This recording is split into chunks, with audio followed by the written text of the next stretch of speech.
Hey guys, just took a quick run into the bathroom over here because it has a nice countertop. And what I'm doing now is transferring. Well, excuse all the toilets flushing, but that's the best I could do. So what I'm doing is I'm transferring all the stuff that I want to put under my seat, and have easy access.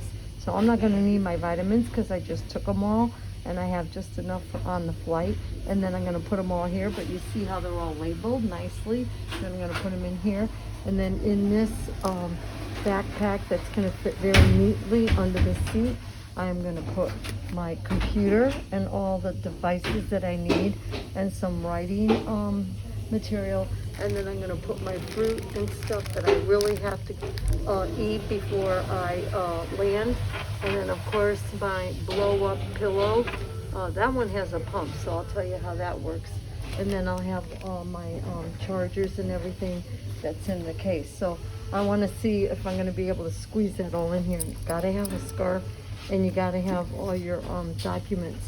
So when you go through the airport at security, you have to have your documents that shows that you have had the tests and all the paperwork done, and then you have to have your passport. That's when you check in. But after you check in and go through security, they don't ask you for the passport. But I'll try to give you a heads up each step of the way. And I'm gonna post these videos over here on the YouTube, so you get an idea. But this is just my carry-on, but I got so much room in here, and these are my liquids, so I'm going to need to isolate these liquids. So what goes in the gray bin when you go through security, when I land, we're going to have all that separated out. I'll talk to you later. Bye.